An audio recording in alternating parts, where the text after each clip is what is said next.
Namun penemuan itu menyisakan satu pertanyaan. Jika Mary Rose sudah dilaporkan hilang sejak hampir setahun sebelumnya, mengapa tidak ada yang mencarinya? Pertanyaan itu begitu penting karena jasad Mary Rose ternyata bukan satu-satunya yang tersembunyi di kawasan tersebut.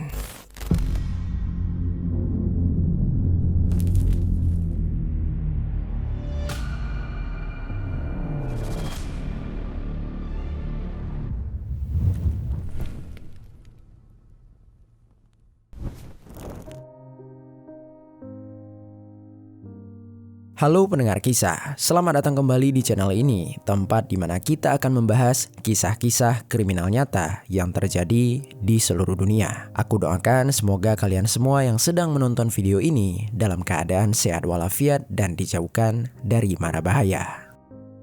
Musim semi tahun 2019, hujan telah turun selama berhari-hari di distrik Nikosia, negara Siprus. Perbukitan di sekitaran tambang tembaga tua di desa Mitsero mulai tergenang. Tanah telah penuh oleh air. Banjir perlahan menerobos lorong-lorong tambang yang sudah puluhan tahun tidak digunakan. Puing-puing bergeser, benda-benda yang selama ini terkubur mulai terbawa ke permukaan. Saat itu tidak ada yang menyadari apa yang sedang terjadi. Hingga pada tanggal 14 April 2019, seorang pria asal Jerman berjalan di dekat salah satu lubang tambang sambil membawa sebuah kamera. Ketika itu dia sedang memotret pemandangan dan melihat sesuatu di mulut lubang tersebut. Sesuatu itu muncul ke permukaan akibat hujan, yaitu sesosok jasad perempuan. Tubuhnya terlihat tanpa busana, terikat dan telah membusuk. Pria itu kemudian langsung menelpon pihak kepolisian. Ketika petugas tiba, mereka belum mengetahui siapa identitas korban ataupun berapa lama dia sudah berada di sana. Mereka juga belum menyadari bahwa penemuan tersebut akan membuka salah satu kasus pembunuhan paling mengerikan dalam sejarah modern negara Siprus.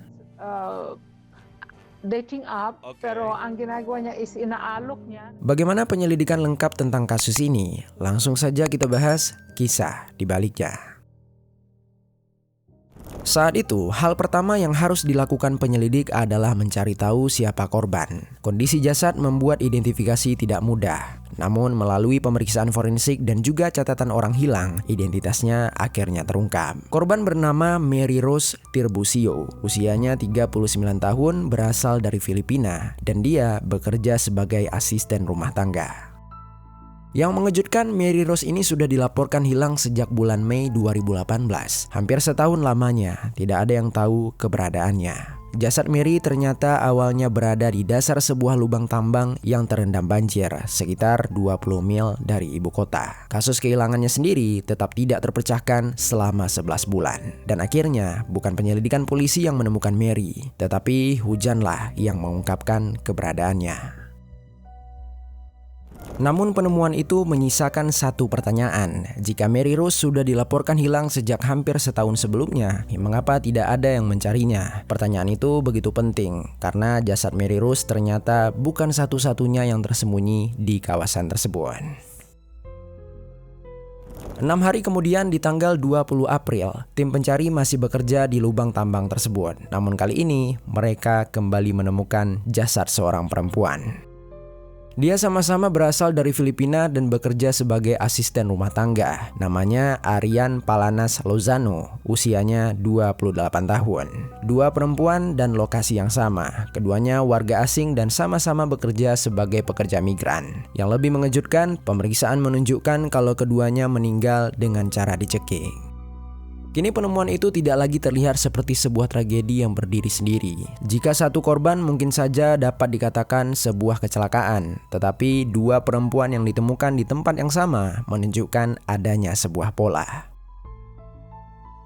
Seseorang telah memilih lokasi ini dan kemungkinan besar lokasi tersebut telah digunakan lebih dari sekali. Seseorang membawa perempuan-perempuan itu ke tambang terpencil ini, lalu membuang mereka ke dalam kegelapan dengan harapan tidak akan ada yang datang mencari mereka. Dan ternyata itulah yang terjadi. Kedua perempuan tersebut memanglah telah dilaporkan, namun tidak ada yang mencari mereka.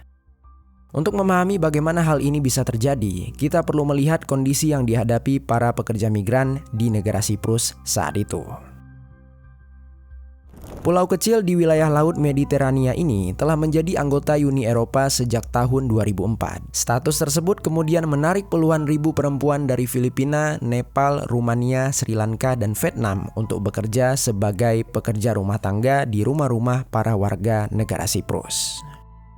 Namun ada persoalan besar, visa mereka terikat pada pemberi kerja atau majikannya. Artinya ketika seorang pekerja meninggalkan tempat kerjanya, bahkan jika dia mengalami perlakuan kasar, status tinggalnya di negara Siprus bisa ikut terancam. Kondisi itu membuat para perempuan ini berada dalam posisi yang sangat rentan. Banyak dari mereka memiliki sedikit koneksi di luar lingkungan tempat mereka bekerja. Sementara izin tinggal mereka juga tidak bersifat permanen. Akibatnya ketika salah satu dari mereka menghilang, polisi seringkali memiliki penjelasan yang kurang jelas. Mereka seringkali mengatakan kalau para pekerja ini berganti majikan, atau mungkin juga mereka sudah pergi dari negara tersebut, atau ada satu kalimat yang kemudian berulang kali muncul dalam kasus-kasus seperti ini, yaitu para pekerja ini pergi ke wilayah utara. Maksudnya adalah perempuan yang hilang tersebut dianggap telah menyeberang ke wilayah yang dikuasai negara Turki di bagian utara Pulau Siprus. Bagi kepolisian Siprus, asumsi itu menjadi penjelasan yang mudah. Kedua wilayah tersebut memiliki kepolisian dan sistem hukum yang berbeda, sementara kerjasama penegak hukum di antara keduanya juga sangat terbatas.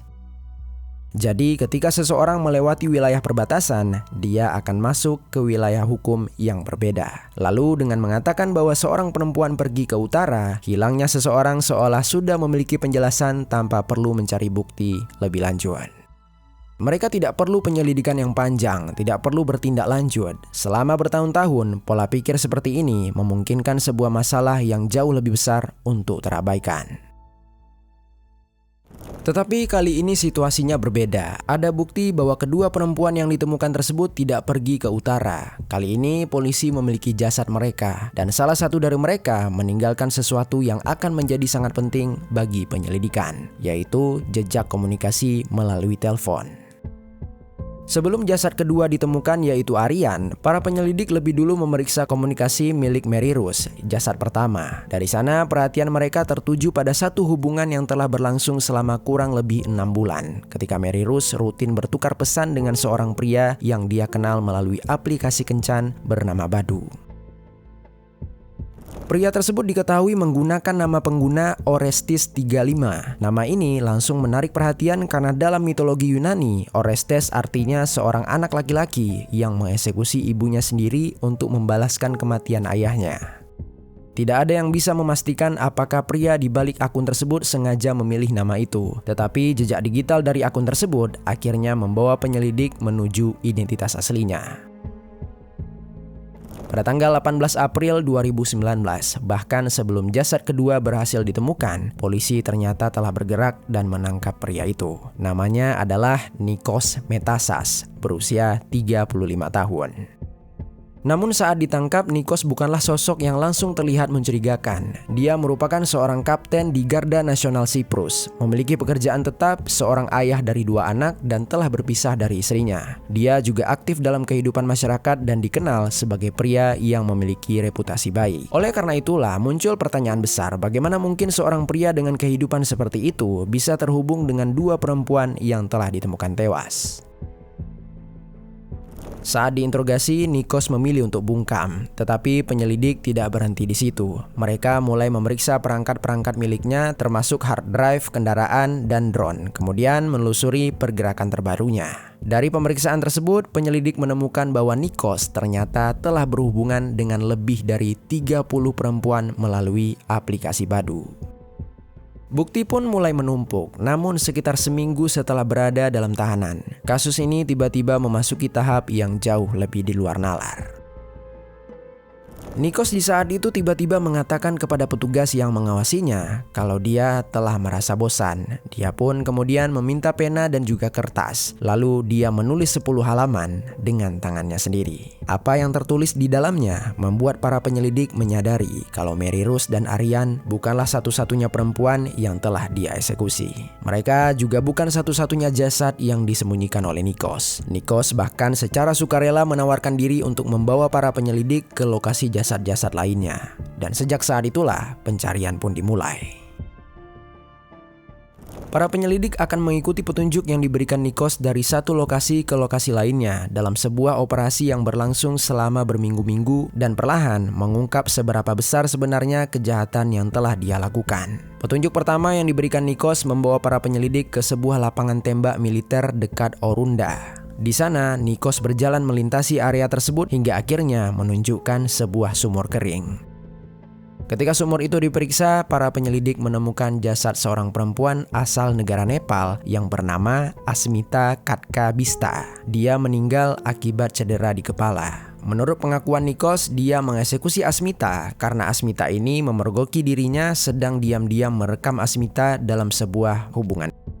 Asmita kemudian menegur Nikos dan terjadilah suatu pertengkaran. Tetapi pertengkaran itu akhirnya berakhir dengan cukup tragis. Nikos mengeksekusi Asmita.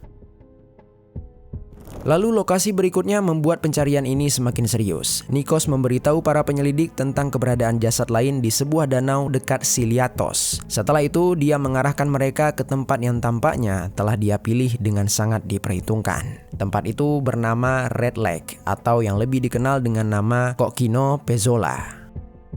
Red Lake yang terletak di desa Mitsero ini sebenarnya bukanlah danau alami. Tempat tersebut merupakan tambang tembaga terbuka yang telah ditinggalkan dan kemudian terisi air selama sekitar setengah abad. Seiring waktu, air di dalamnya berubah menjadi merah pekat akibat mineral yang keluar dari bebatuan. Aliran air asam dari tambang selama puluhan tahun juga membuat kondisi danau tersebut sangat berbeda dari perairan biasa. Kandungan zat di dalam air sangatlah berbahaya sehingga seorang penyelam tidak bisa begitu saja mengenakan pakaian selam lalu masuk ke dalamnya. Bagi Nikos, kondisi tempat itu menjadikannya lokasi yang ideal untuk menyembunyikan jasad. Apapun yang dimasukkan ke danau Red Lake, dia berharap tidak akan pernah ditemukan lagi. Dan karena itulah, proses pencarian berubah menjadi operasi yang belum pernah dihadapi kepolisian Siprus sebelumnya.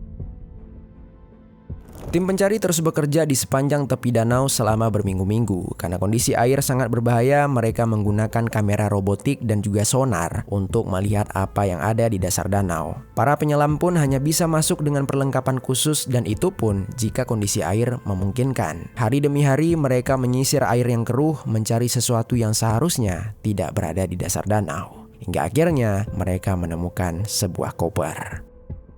Setelah skala kasus ini mulai terlihat, para ahli dari Scotland Yard dan juga sejumlah spesialis forensik dari negara Inggris ikut datang untuk membantu. Mereka bekerja di 4 lokasi yang disebutkan oleh Nikos, lubang tambang, lapangan tembak, dan 2 danau. Namun ada satu kemungkinan yang terus menghantui para penyelidik. Bagaimana jika jumlah jasad sebenarnya lebih banyak dari yang disebutkan Nikos? Pencarian pun dilanjutkan. Perlahan koper-koper lain mulai ditemukan. Nikos ternyata melipat jasad para korbannya, memasukkan mereka ke dalam koper biasa, lalu memberikan pemberat berupa balok semen sebelum menenggelamkan ke dalam air. Satu koper berhasil diangkat, kemudian koper berikutnya. Masing-masing harus ditempatkan ke dalam alat mengangkat dan dikeluarkan dari air dengan sangat hati-hati sebelum diserahkan kepada para ahli untuk diperiksa. Namun kondisi koper dan jasad di dalamnya sudah begitu parah akibat berada di dalam danau, sehingga pemeriksaan awal tidak bisa langsung menentukan siapa korban. Lalu akhirnya DNA memberikan jawabannya. Di dalam salah satu koper ditemukan jasad Livia Florentina Bunea, perempuan asal Rumania berusia 36 tahun. Selain Livia juga terdapat putrinya yang masih berusia 8 tahun yang bernama Elena. Keduanya dieksekusi pada bulan September 2016, menjadikan mereka korban pertama Nikos yang diketahui. Jasad berikutnya yang ditemukan di Danau Red Lake adalah Maricar Valdez Arqueola, perempuan asal Filipina berusia 30 tahun. Dia sudah dilaporkan hilang sejak Desember 2017. Ketiganya diketahui meninggal karena dicekik. Namun masih ada satu korban lagi yang belum ditemukan, yaitu Sira Grace Sekale, putri dari Mary Rose Tirbusio yang baru berusia 6 tahun. Pada awalnya Nikos mengaku tidak mengeksekusi Sira. Dia mengatakan bahwa bocah itu tersedak muntahannya sendiri. Lalu Nikos pun membuang jasadnya karena dia panik. Dia juga sempat memberikan informasi yang salah kepada penyelidik mengenai lokasi jasad Sira, sehingga pencarian menjadi semakin sulit. Namun akhirnya jasad Sira tetap bisa ditemukan di danau yang bernama Memi. Pemeriksaan menunjukkan bahwa dia juga meninggal karena dicekik. Dengan ditemukannya sirah, jumlah korban dari Nikos mencapai 7 orang, 5 wanita dewasa dan 2 anak perempuan.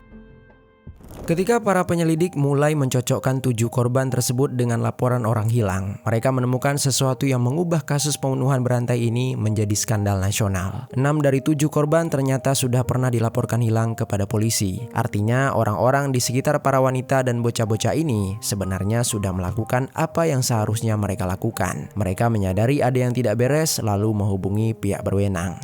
Masalahnya, setelah laporan kehilangan dibuat, banyak hal justru tidak berjalan sebagaimana mestinya. Dalam beberapa kasus, polisi bahkan tidak mengecek apakah ponsel korban masih aktif atau tidak. Ada juga kasus ketika orang terdekat korban baru dimintai keterangan untuk pertama kalinya setelah 3 bulan laporan kehilangan dibuat.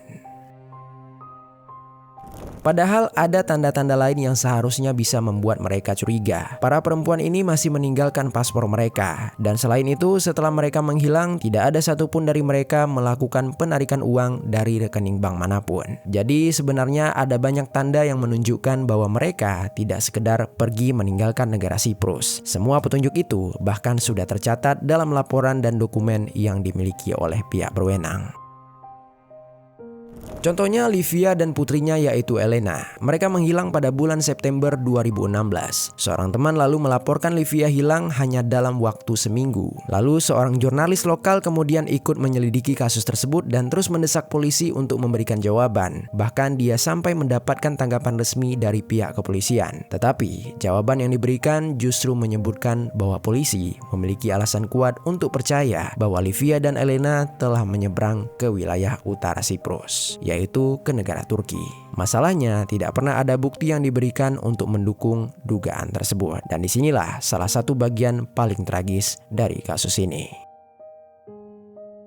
Jika saja polisi sejak awal menyelidiki hilangnya Livia dan Elena dengan serius, mereka mungkin bisa menemukan jejak Nikos jauh lebih cepat. Bahkan ada kemungkinan Nikos bisa dihentikan sebelum dia mengeksekusi 5 korban lainnya. Aryan juga sebenarnya sudah dilaporkan hilang. Laporan itu dibuat oleh majikannya sendiri yang merupakan seorang perwira senior di kepolisian Siprus. Namun entah mengapa laporan tersebut tetap saja tidak cukup untuk membuat kasusnya bergerak maju.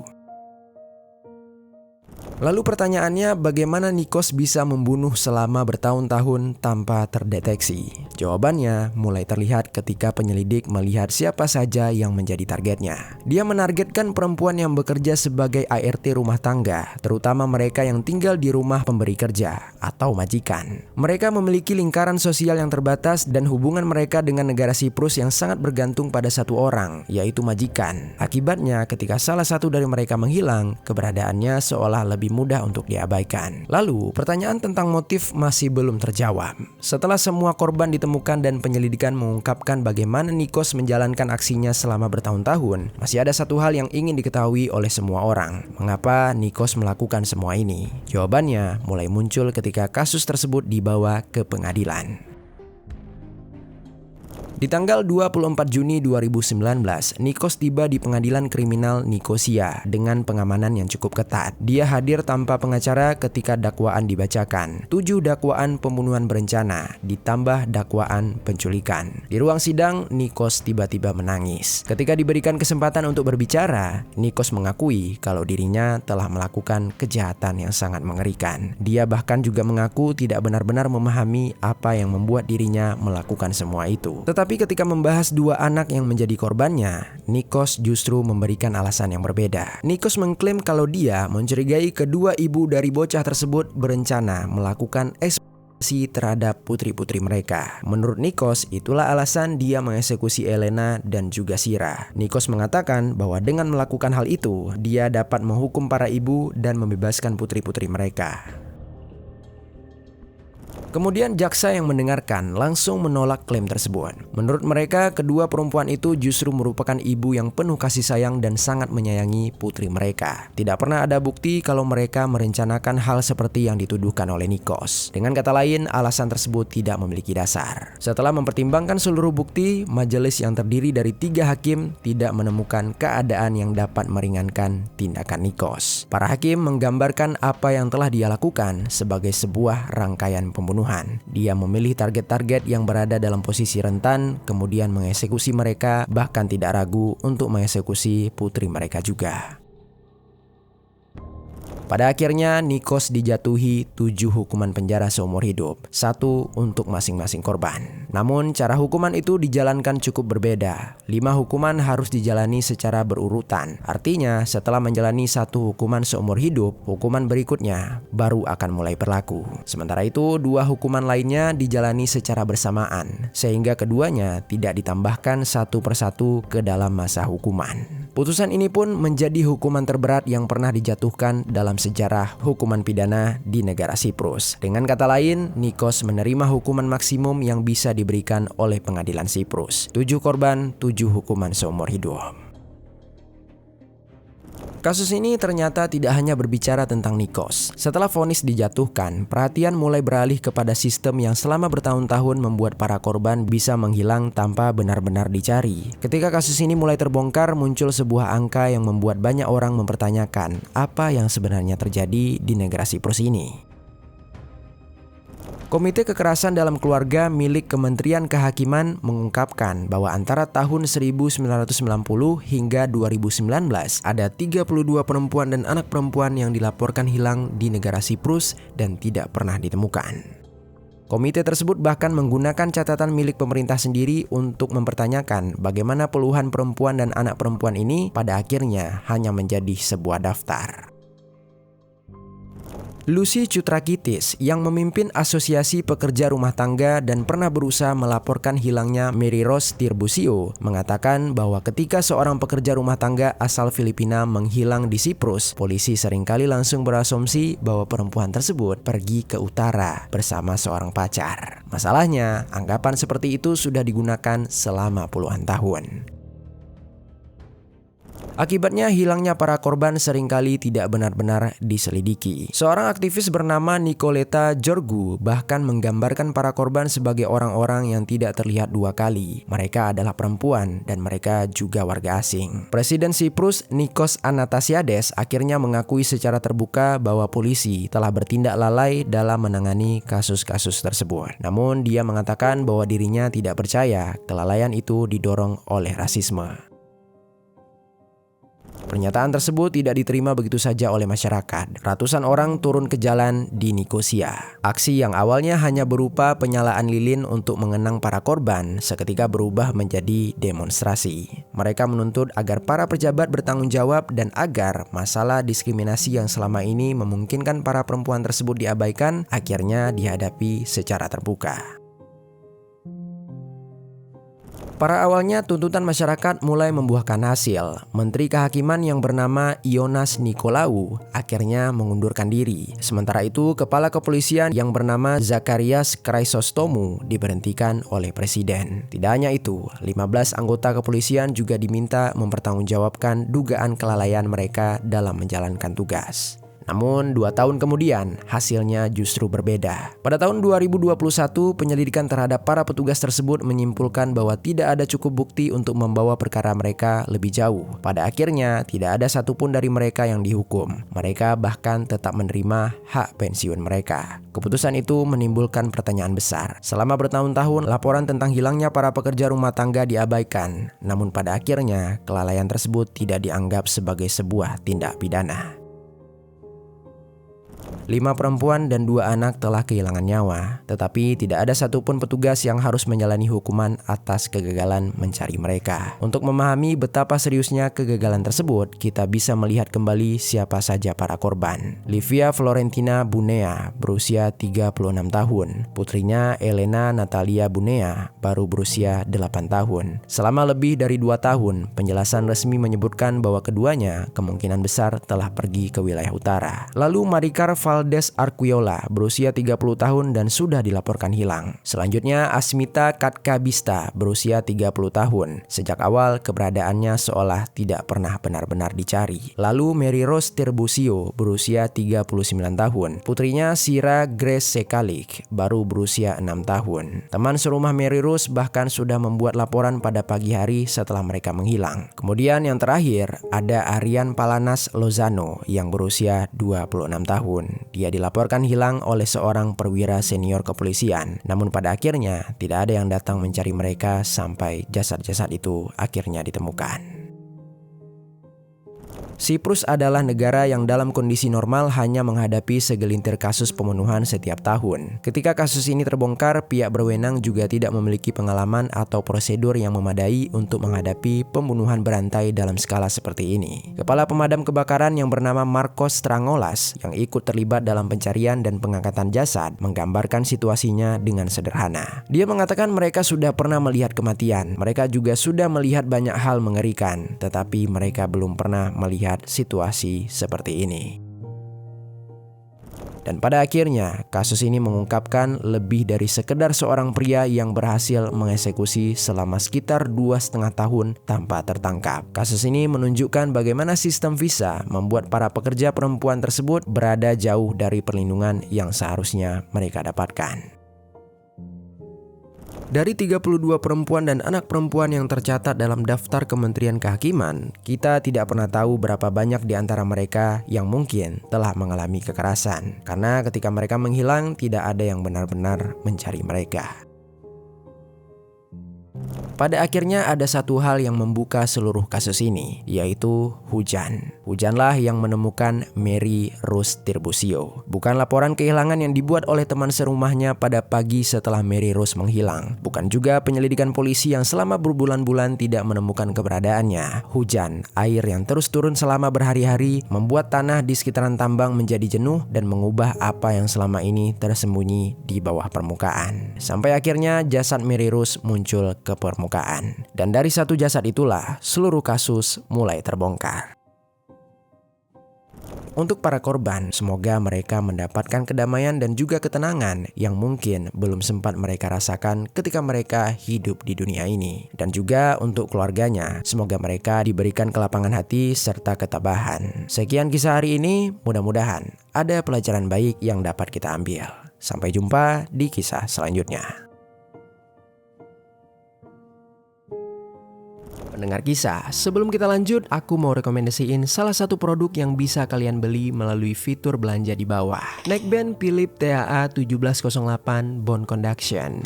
Neckband ini punya build quality yang bagus banget dengan harga yang terjangkau. Desainnya cukup unik, meskipun gak kalian masukin ke dalam lubang telinga, tapi suara yang dihasilkan tetap realistis banget. Karena produk ini udah pakai teknologi Dynamic Audio Energy Allocation Algorithm, yang mana itu ngebuat suaranya kedengaran lebih natural dan juga jernih. Cocok untuk kalian pakai saat olahraga, kerja, dan aktivitas lainnya. Jika tertarik, langsung saja klik link yang ada di bawah.